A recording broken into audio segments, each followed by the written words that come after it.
Hey everyone, welcome back to another video. In this last video for the mid-month, I am looking at the last two characters, Chasm and Arachknight. Because these two characters likely won't really be used too much in PvE and aren't nearly as popular as Spider-Man or even close to it, to make the video a bit more interesting, I included Alliance Conquest footage with these characters, as well as some for Spider-Man, which I wasn't able to include with the previous video. On top of that, I'm also doing 2 sets of crystal coupon giveaways, which includes last month's and this month's. So if you want a chance at those, make sure to sign up to my Discord channel. You can find the link in the video description below. And then after that, just leave a comment on this video with your Discord name, so I know who to give the coupon to. The first character I'm looking at is Arachknight, which got a massive improvement with this update because he not only got the uniform, but was also able to be transcended.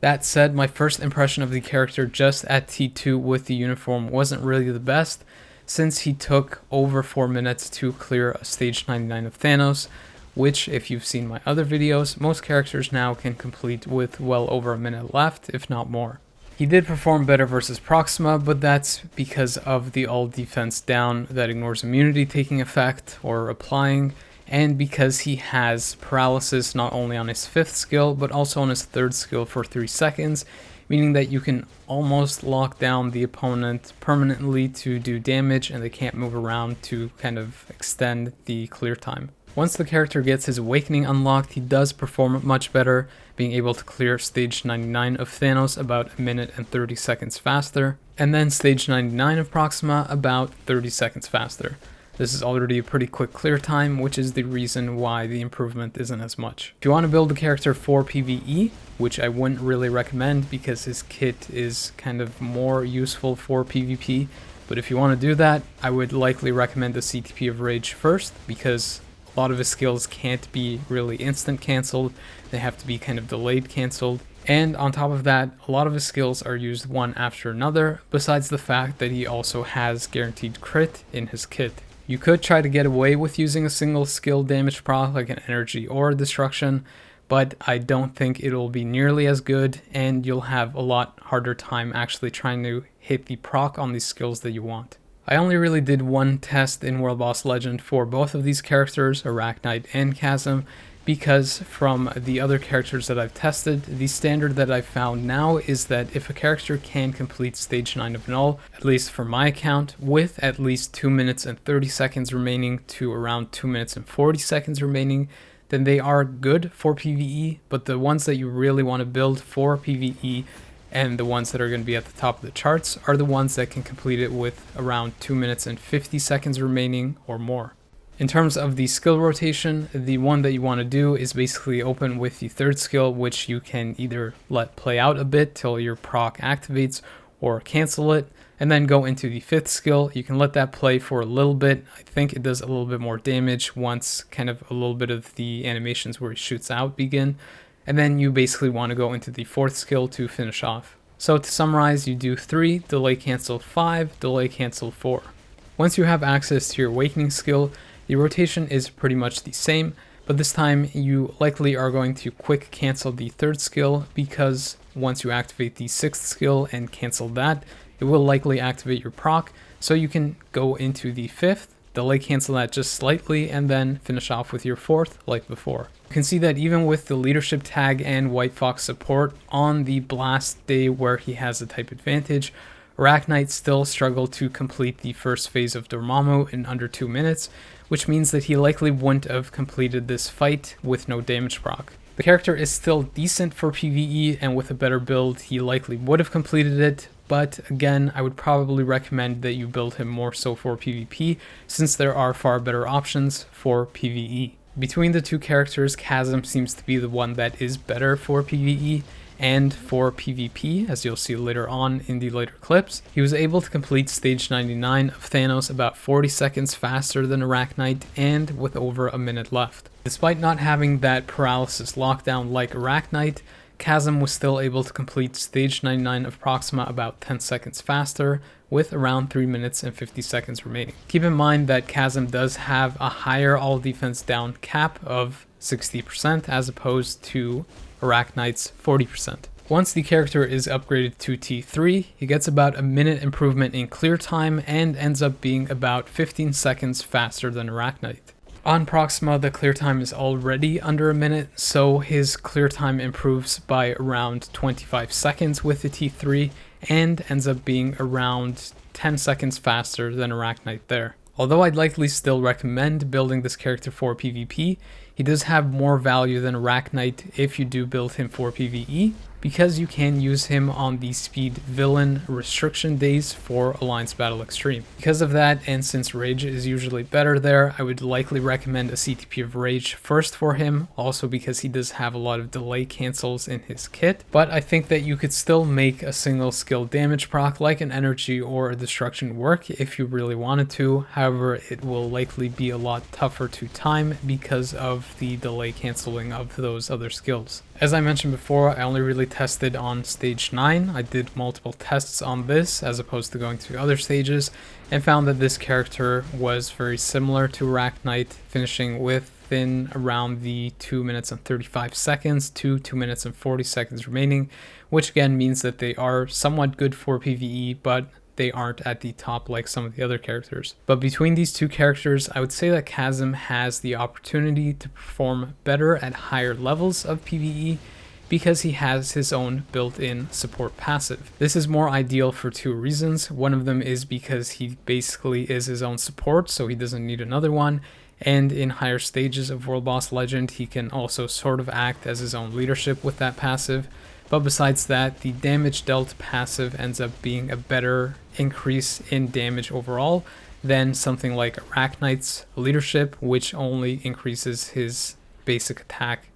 The damage dealt passive ends up being a better improvement than that. I think I might have messed up the Alliance Battle Extreme testing for Chasm since I missed the last roar cancel, but he was still able to score around the 7.8 million mark or close to the 8 million mark despite that. So I likely would have scored somewhere around 8 million or more had I not missed that last cancel effect, meaning that the character would have scored probably around 9 million or more with the CTP of Rage, and would ultimately be one of the top options for the speed villain day. Unfortunately, the character doesn't have paralysis in his kit, so that means that for at least one of the seasons he won't necessarily be the top option there. However, he does have burn and silence in his kit, so for the other 2 seasons he should work just fine. In order to get the most damage out of Chasm's kit, the rotation that I tried was to do a 3 cancel, 5 delay cancel, 2 slight delay cancel, and then 4. The reason for doing this rotation is because the 3rd skill is used first, so you start off your damage accumulation, then you do your 5th skill and delay cancel it after the kind of canisters appear in view of the animation. Then you go into your 2nd skill, which can be delay canceled, so you go into that and wait just about a half second or so till an animation appears of the little aura, and then you go into the 4th skill. When you have your ultimate unlocked, you essentially do the same rotation, but this time you open with the 6th skill and you delay cancel it after the kind of big visuals or AoE starts to appear, because if you cancel it before that, then you've basically missed out on a ton of damage from the ultimate. Similar to Arachknight with no damage proc, Chasm was able to complete the first phase of Dormammu in under 2 minutes, performing better than him, and would have ultimately been able to complete this fight. On the PvP side, neither of the characters really impressed me that much, and to be honest, my initial impression of the two was that they're both basically just supports, since they weren't able to really handle any of the meta characters in Timeline, or even ones that aren't necessarily meta at all. The main issue that I found between both of them is that their skills are kind of slow and they have low skill priority, meaning that if you're facing off versus a meta character, they'll likely be able to one-shot you or take you out before you're really able to do much at all. That said, both of their kits are kind of good overall. Arachknight, for example, has 7 seconds of invincible on his 5th skill, as well as penetration that goes up to 20%, some healing, he has guaranteed dodge, and he also has ignored dodge too. On top of that, a lot of his skills are iframes, and he also does have some super guard break on his 4th as well. Because the character got a 40% health increase that is kind of bugged and doesn't actually show in the main page, and because he opens with the 5th skill that provides the 7 seconds of invincible, I would probably recommend going with the CTP of regen first, because you also get the healing spam of 30% from his 3rd skill, and because he doesn't really have any base mitigation that would work well with the steel CTP of authority stacking up. You could try a CTP of destruction for the extra damage proc and the penetration, or possibly even a greed, but you will get penetration from the awakening skill if you survive long enough, and if you're using them versus characters that aren't really at the top of the meta, I think surviving long enough for the activation of the awakening skill is likely a safer bet and would probably work more ideally. Even though Chasm has that iframe ignore on the 3rd skill as well as the counter, which Arachknight obviously doesn't have, he didn't really seem to perform that much better than him.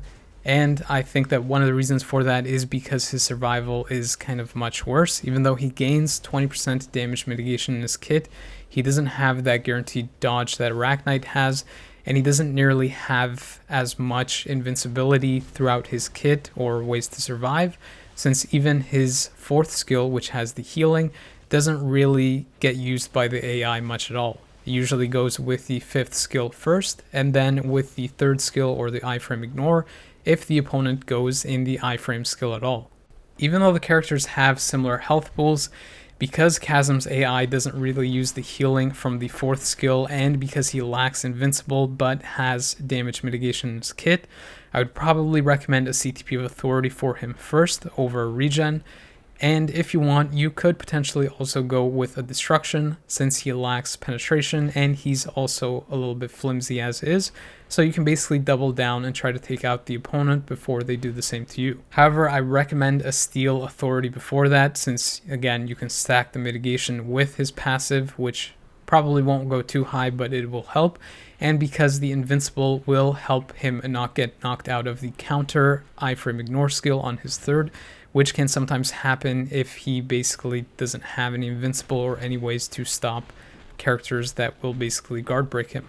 Although neither of the characters really were able to do much as solo characters in Timeline, I found that once they were paired up in Alliance Conquest in a 3 vs 3 format, where they could also benefit from a leadership and also Chasm's support to himself and the other characters, they did perform much better than I had initially anticipated. Keep in mind that I'm only using an invincible obelisk for both of these characters, whereas I usually would test with a CTP. I found that their initial testing didn't really warrant a CTP, and I thought I might have gone with an insight for both of them. But again, because they did better than I initially thought, I'm probably going to give them some of the CTPs that I mentioned in the previous part. As you can see from these clips, I didn't really take them up versus the very top metas, since I don't think that they could kind of go toe-to-toe with them. But they did pretty well versus kind of the middle or lower metas, and once Spider-Woman gets an upgrade with a uniform and possibly more,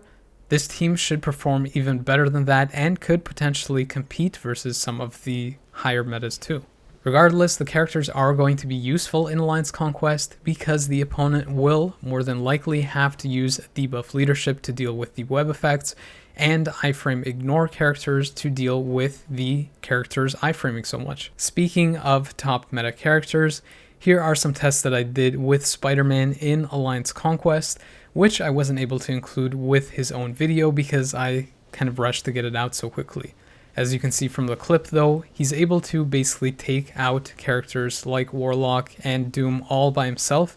even when they have Colossus support, and I'm basically using just random leadership and supports that aren't really helping him too much. I noticed some people saying that he really isn't that great because he gets one-shotted so easily by some characters that iframe ignore right away, like Jean. So one of the things I tested was using Colossus as a support, since Spider-Man doesn't actually have damage mitigation in his kit by default. As you can see from this clip, he is able to survive the first iframe ignore and able to take out all of the characters, so at least wipe the set. But a stronger team with a better debuff lead probably would have made the overall result more favorable for him and likely would have resulted in an overall win instead of just a team wipe. If you're wondering why I was using Colossus in the leadership position, it was basically because I had a preset when I was testing versus teams that had Hulk on the team as well. It actually worked out pretty well, and I was able to take out characters like Warlock on the other team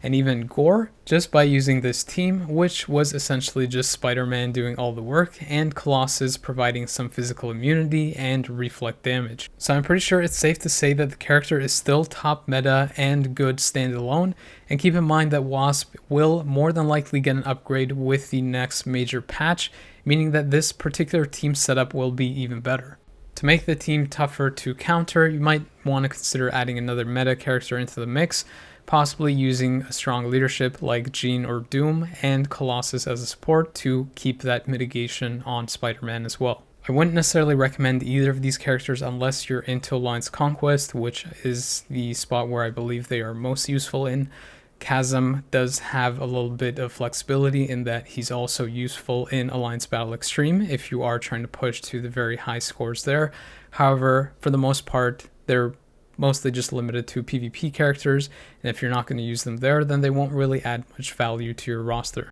In terms of their builds, like I mentioned previously, I recommended a CTP of Authority for Chasm because he has that built-in mitigation and doesn't use the healing effects too much, and a CTP of Regen for Arachknight because he is sort of the opposite. He does use the healing effects a bunch, and he doesn't have damage mitigation, but he does also have Invincible in his kit. That pretty much wraps it up for this one. I believe that the next video will probably be for the Ant-Man update. However, I'm going to do my best to try to update the AC tier list and possibly the other tier lists like the Timeline one to the latest version before that update rolls around. However, I'm not sure if I'll be able to make a video on that, so I'll just make a post to notify everyone when that's been updated so that they can check it out. Also, don't forget to sign up to my Discord and leave your Discord name in the comments if you want a chance at those crystals. Make sure to leave a like if you did enjoy this video so I know, and possibly comment, subscribe, and share it with others so it helps them out and helps my channel grow even more. I can make more content like this.